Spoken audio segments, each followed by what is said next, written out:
नमस्कार दोस्तों, मैं अभिलाष मिश्रा आपका पुनः हार्दिक अभिनंदन और स्वागत करता हूं इस YouTube चैनल के इस नए संस्करण, इस नए एपिसोड पे। आज का जो टॉपिक है वह है जो टैक्सेस है, जो हमारी भारत सरकार अलग अलग तरह के टैक्सेस जो इम्पोज करती है हमारे कंट्रीमेन पे, हम सब पे। वो टैक्स क्या हैं, कितने तरह के होते हैं। अच्छा, ये टैक्सेस जो होते हैं कितने तरह के होते हैं, इसके अलावा एक और टर्म आता है, वो होता है GST। ये GST क्या होता है और ये कितने तरह के होते हैं, और अगर भारत सरकार पहले भी टैक्सेस रखती थी तो फिर इस GST की क्या ज़रूरत हो गई, इसे क्यों लाना पड़ा और ये कब आया, और GST कितने तरह का होता है, उसके फॉर्म कितने होते हैं, उसको कैसे उस GST को फिलिंग किया जाता है, वो सब मैं आपको बताऊंगा इस एपिसोड में। सबसे पहले जानते हैं कि ये टैक्सेस क्यों सरकार लेती है और टैक्सेस होते कितने तरह के हैं। तो देखिए, बेसिकली जो भी हम भारत सरकार जो भी विकास का काम करती है, जैसे मेडिकल कॉलेजेस खोलती है, एजुकेशनल इंस्टीट्यूट खोलती है, और भी जो ब्रिजेस का निर्माण करती है, या जो भी हम ये देखते हैं कि सड़क का निर्माणीकरण हो रहा है, सड़क चौड़े किए जा रहे हैं, तो इस सब में जो पैसा आता है वो कहाँ से आता है, उसे भारत सरकार कहाँ से लाती है। तो ये जो भारत की जनता पे जो टैक्स लगाए जाते हैं, जो सरकार टैक्स लगाती है, यह सब उन्हीं के पैसों से बनता है। मतलब जनता हमारे पैसों से ही, जो सरकार अलग अलग टैक्सों के रूप में हमसे लेती है, फिर चाहे वो कोई भी हो, चाहे वो कोई भी इंडिविजुअल हो या बिजनेसमैन हो, उसे टैक्स देने पड़ते हैं। अब इन टैक्सों के फलस्वरूप जो स्टेट गवर्नमेंट या जो सेंट्रल गवर्नमेंट जो पैसा लेती है, वह स्टेट गवर्नमेंट स्टेट के विकास में, सेंट्रल गवर्नमेंट सेंट्रल और अदर जो स्टेट्स है जो उसके अंतर्गत आते हैं उनके विकास में उन पैसों को इन्वेस्ट करती है, ताकि हम जो सामान्य भारतीय नागरिक हैं वो उस पैसों से लाभान्वित हो सके। तो ये हो गई टैक्स की परिभाषा। अब टैक्स कितने तरह के होते हैं भारत में, यदि टैक्स लगते हैं तो ये कितने तरह के होते हैं। तो इसका उत्तर है कि टैक्स दो तरह के होते हैं। एक होते हैं डायरेक्ट टैक्स और दूसरा होता है इनडायरेक्ट टैक्स। अब ये क्या होता है, डायरेक्ट टैक्स किसे कहते हैं, इनडायरेक्ट टैक्स किसे कहते हैं। देखिए, डायरेक्ट टैक्स वो टैक्स होते हैं जो सभी इंडिविजुअल पे अप्लाई होते हैं और ये पास ऑन नहीं होते हैं, मतलब सभी को अपनी आय का हिसाब देना पड़ता है। डायरेक्ट आय का जो भी प्रोपोर्शन है वो एक निश्चित रेशियो में सरकार को वापस करना होता है, वो हो गए डायरेक्ट टैक्स, और इन्हें पास ऑन नहीं किया जा सकता, ये उस इंडिविजुअल को ही बियर करना पड़ता है। अब वो किस तरह के होते हैं, वो इनकम टैक्स होता है, डायरेक्ट टैक्स का एग्जांपल है, वेल्थ टैक्स होता है। तो ये सब जो टैक्स होते हैं ये इंडिविजुअल को वहन करने होते हैं, फिर चाहे वो बिजनेसमैन हो उसे अपनी आय के हिसाब से टैक्स देना पड़ेगा, चाहे वो इंडिविजुअल सैलरीड हो उसे अपने सैलरी के हिसाब से टैक्स सरकार को देना पड़ता है। अब आइए आते हैं इनडायरेक्ट टैक्सेस क्या होते हैं। देखिए, इनडायरेक्ट टैक्सेस जो होते हैं वो डायरेक्ट टैक्सों से अलग होते हैं। डायरेक्ट टैक्स में क्या था कि इसमें प्रत्येक इंडिविजुअल को अपनी आय का हिसाब से एक उसका जो प्रोपोर्शनेट एक रेशियो है उसे सरकार को देना पड़ता है। इनडायरेक्ट टैक्स में क्या होता है कि जो एंड यूजर्स होते हैं वो पैसा सरकार को स्टेट गवर्नमेंट या सेंट्रल गवर्नमेंट को पे करते हैं, और वो होता है गुड्स या सर्विस के रिगार्डिंग। तो जो इनडायरेक्ट टैक्स होते हैं वो जो हमारा GST होता है, गुड्स एंड सर्विस टैक्स होते हैं, और भी बहुत तरह के टैक्सेस होते हैं। बाहर से अगर कोई वस्तु इंडिया में लाई जाती है तो उस पर जो कस्टम ड्यूटीज़ होती है वह इनडायरेक्ट टैक्स होते हैं। इंटरटेनमेंट टैक्स जो होता है वो इनडायरेक्ट टैक्स होता है, और स्टैम्प ड्यूटी के जो टैक्सेस होते हैं वो भी इनडायरेक्ट टैक्सेस होते हैं। तो जो भी डायरेक्ट टैक्स के अलावा जो भी टैक्स लगते हैं, इम्पोज्ड होते हैं ईदर बाय सेंट्रल गवर्नमेंट और बाय स्टेट गवर्नमेंट, वो सब इनडायरेक्ट टैक्स की कैटेगरी में आते हैं। तो हम यहाँ बात करते हैं GST की। अब GST का फुल फॉर्म क्या होता है, तो GST का फुल फॉर्म होता है गुड्स एंड सर्विस टैक्स, ये होता है GST का फुल फॉर्म। GST 1 जुलाई 2017 को इंडिया में इम्पोज किया गया बाय इंडियन गवर्नमेंट। वो उसका रीज़न ये था कि पहले कई तरह के टैक्स होते थे जो कि कस्टमर पे, इंडिविजुअल पे, जो इंडिया के लोग हैं उन पे इम्पोज्ड होते थे, वो कई करों के रूप में इम्पोज्ड होते थे। तो उससे बचने के लिए भारत सरकार ने एक, जिससे कि सामान्य नागरिक को जो टैक्स पेयर होने में जो भी प्रॉब्लम होती है, उनको अलग अलग टैक्सों का हिसाब रखना पड़ता है, यह दोनों तरफ से है, इंडियन गवर्नमेंट को भी और इंडिविजुअल को भी। तो इससे बचने के लिए भारत सरकार ने 1 जुलाई 2017 को जीएसटी का फॉर्मेशन किया, गुड्स एंड सर्विस टैक्स। इससे अब किसी भी इंडिविजुअल को, केवल किसी भी बिजनेसमैन को केवल एक टैक्स पे करना होता है और उसको वह थ्रू आउट होल ईयर उसकी ट्रैकिंग कर सकता है कि हमने कितना टैक्स दिया और इसका कितना रिफंड लिया, या और भी जो प्रोसेसेस हैं, जो पेपर वर्क है, वो मिनिमाइज हो गए, जो अलग अलग टैक्सों को देने में एक इंडिविजुअल को करने पड़ते थे। तो ये तो हो गई जीएसटी की ऑब्जेक्टिव कि जीएसटी को क्यों लाना पड़ा। ठीक है, अब जीएसटी कितने तरह के होते हैं? जो गुड्स एंड सर्विसेज टैक्स होते हैं वो कितने तरह के होते हैं? तो इसका उत्तर ये है कि जो जीएसटी है वो फंडामेंटली 4 तरह के होते हैं।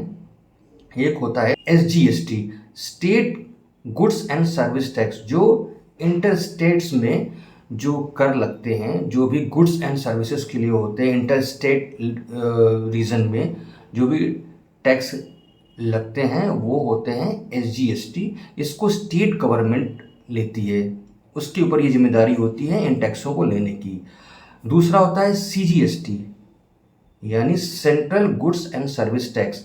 ये सेंट्रल गवर्नमेंट की रिस्पॉन्सिबिलिटी होती है कि इस तरह की जो इंटर स्टेट में जो भी परचेसिंग होती है, जो लोग जो स्टेट से परचेज करते हैं या उसकी सर्विसेज को यूज़ करते हैं, तो ये सेंट्रल गवर्नमेंट की ड्यूटी होती है इन टैक्सों को इम्पोज करना और इंडिविजुअल से इन टैक्सों को लेना। सीजीएसटी होता है। अब एक होता है IGST, integrated goods and service taxes. अब देखिए, इसमें अगर दो जो सप्लायर हैं, जो सामान को बेच रहे हैं और उसका उपभोग जो कर रहे हैं, वो अगर अलग अलग स्टेट पे हैं, सपोज कीजिए कि कोई वॉशिंग मशीन कोई ले रहा है, तो वो उत्तर प्रदेश से ले रहा है और उसका घर है बिहार पे, उसको वो यूज़ कर रहा है, जो उपभोक्ता है वो बिहार जाके उसको ले जाके कर रहा है, तो इसमें 2 स्टेट इन्वॉल्व हो गए। तो यहाँ पे आईजीएसटी का इस्तेमाल होगा, integrated goods and service tax. इसका जो भी प्रोपोर्शन होगा वो दोनों स्टेट्स को, इसका जो रेशियो है जो सरकार टैक्स लेगी वो दोनों स्टेट में इसको बांट देगी। ठीक है, और लास्ट में आता है UTGST, union territory goods and services taxes. बहुत से ऐसे यूनियन टेरिटरी इंडिया में, जैसे अंडमान एंड निकोबार, इस तरह के जो द्वीप समूह है, जहाँ पे जो उनका जो रूल्स होता है वो कोई स्टेट रूल फॉलो नहीं होता, वहाँ सेंट्रल गवर्नमेंट का रूल होता है। तो उन जगहों पे जो जीएसटी लगाया जाता है वो यूटीजीएसटी के रूप में टैक्स लिया जाता है, यानी union territory goods and services taxes. तो जैसा मैंने आपको पहले ही बताया था कि 4 तरह की जीएसटी होती है। एक होता है SGST, state goods and service tax. दूसरा होता है CGST, central goods and service tax. तीसरा होता है IGST, integrated goods and service tax. और लास्ट में होता है यूटीजीएसटी, यानी union territory goods and service tax. यह 4 तरह के जीएसटी होते हैं। अब आगे इस संस्करण में हम ये जानेंगे कि जो जीएसटी होता है उसका ऑब्जेक्टिव महज इतना ही है कि जो और अन्य तरह के जो कर हैं उनको कम करने के लिए इसका उपयोग किया गया है, या इसके और भी ऑब्जेक्टिव्स थे जिसकी वजह से जीएसटी को इम्प्लीमेंट करना पड़ा भारत सरकार के द्वारा। अभी जैसा मैंने आपको बताया कि ये जीएसटी जो 1 जुलाई 2017 को इम्प्लीमेंट की इंडिया पे, तो उसका रीज़न क्या था? तो उसके रीज़न बेसिकली 5 हैं, जिसमें पहला रीज़न ये है कि एलिमिनेटिंग कास्केडिंग टैक्सेस। जैसे जीएसटी के पहले, या यूँ कहें कि 1 जुलाई 2017 के पहले अलग अलग स्टेट में बहुत अलग अलग तरह के टैक्सेस होते थे और जो वेरिएट भी होते थे, वेरिएबल होते थे, है ना।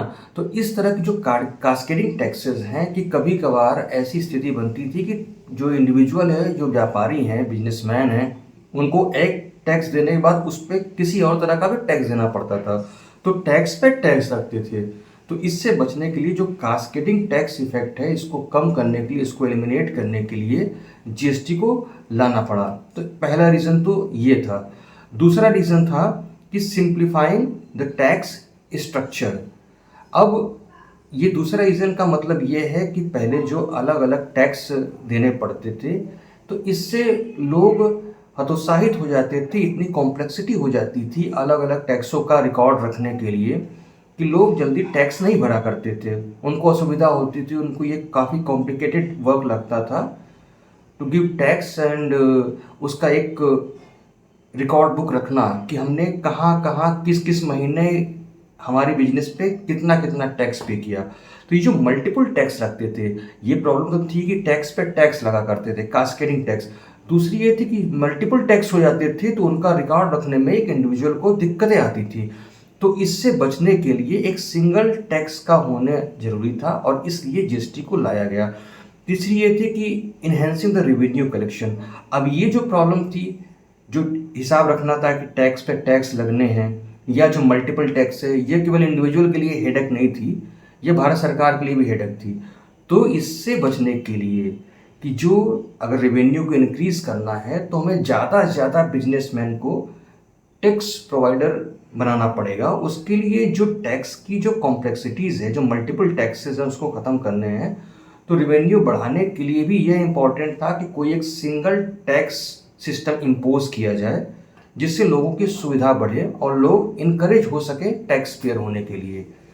चौथी चीज़ है creating a single national market. अब जैसा मैंने बताया कि अलग-अलग स्टेट में कुछ अलग-अलग ऐसी चीज़ें होती थी, अलग-अलग टैक्सेस लगते थे, उनका रेट्स भी वेरिएबल होता था। तो ऐसा ना हो, अगर नेशन एक है, राष्ट्र एक है, देश एक है, तो वहाँ किसी भी उस राष्ट्र में किसी भी प्रदेश या प्रांत में कोई भी बिजनेसमैन हो और वो बिजनेस कर रहा है, तो सब जगह एक रेट का कोई टैक्स लगे, जिससे किसी को ये ना हो, किसी को ये असुविधा ना हो कि किसी और प्रांत में, किसी और स्टेट में इसका रेट कम है और हम इतना ज़्यादा पे कर रहे हैं। ऐसा ना हो, एक ही टैक्स हो और वो वेरिएबल ना रहे। तो एक चीज़ तो ये हो गया।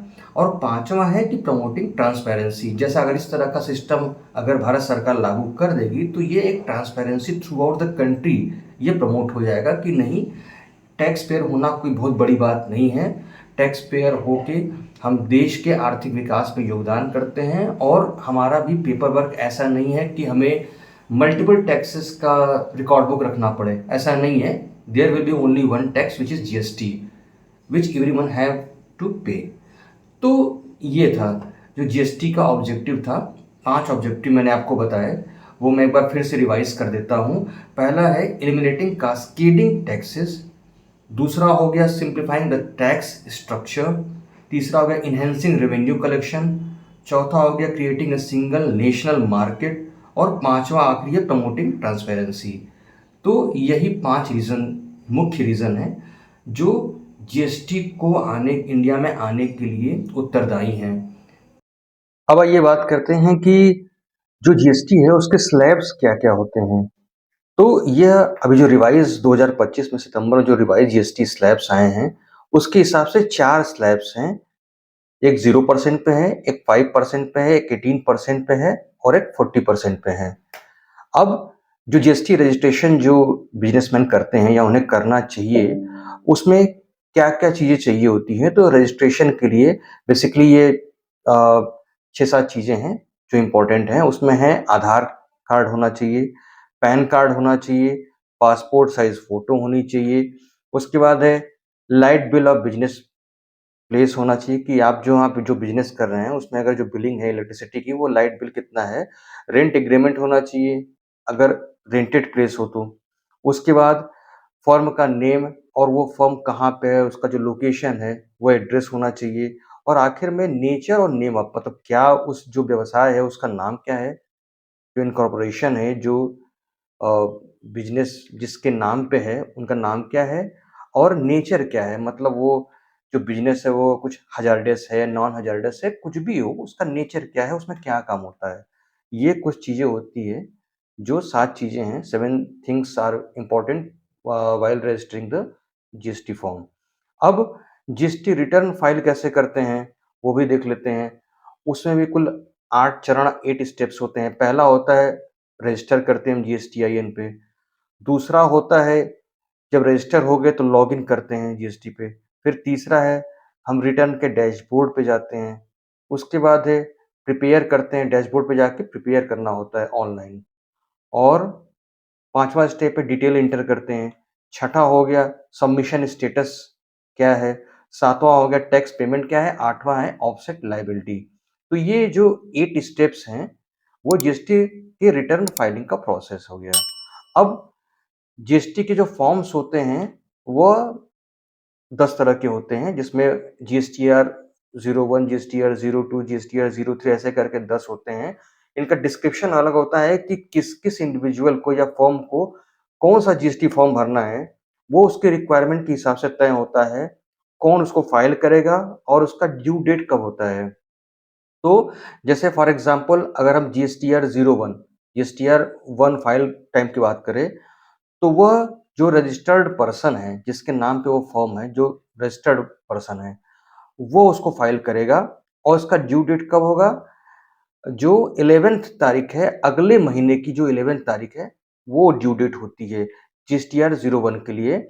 और इसका डिस्क्रिप्शन क्या होता है, ये भरा किस लिए जाता है? ये basically monthly statement of outward supplies, goods और सर्विस। तो जो भी हम गुड्स या सर्विस हम सेल कर रहे हैं, बेच रहे हैं, उसका मंथली स्टेटमेंट के लिए ये जीएसटीआर 01 होता है। ऐसे ही जीएसटीआर 02 होता है, ये monthly statement of inward supplies. GSTR 01 होता है आउटवार्ड सप्लाइज के लिए। इनवार्ड के लिए जब हम उसका डेटा देते हैं तो वो जीएसटीआर 02 फॉर्म के थ्रू देते हैं। इसको भी रजिस्टर्ड पर्सन ही भरता है, वही ऑथराइज होता है। और जैसे जीएसटीआर 01 के लिए ड्यू डेट होता है हर अगले महीने की 11 तारीख, 11th, वैसे ही जो जीएसटीआर 2 के लिए जो ड्यू डेट है वो 15th है, 15 डेट ऑफ नेक्स्ट मंथ। ऐसे ही जीएसटीआर 3 जो होता है वो मंथली रिटर्न होता है नॉर्मल टैक्स पेयर्स के लिए। ये भी रजिस्टर्ड पर्सन ही भर सकते हैं, ऑथराइज पर्सन है, और ये अगले महीने की 20 तारीख को। ऐसे ही जितने भी जीएसटीआर की जो फाइलिंग है वो अलग-अलग रिक्वायरमेंट के हिसाब से जीएसटीआर 01 से लेके जीएसटीआर 010 तक होती है, 10 तक होती है। और उसमें रजिस्टर्ड कौन उसको भर सकता है, उसका भी पता होना चाहिए, किस लिए भरना चाहिए, वो अलग-अलग रिक्वायरमेंट होती है 1 टू 10 हर फॉर्म के लिए, सबका ड्यू डेट अलग हो सकता है। तो ये जो चीज़ें होती हैं, वो कौन-सा फॉर्म किसे भरना चाहिए, उसकी ड्यू डेट क्या है, वो ये जानना ज़रूरी है। अब है कि जो अभी जो सितंबर महीने में जो परिवर्तन आए हैं, वो जो जीएसटी रेट्स में, वो क्या है?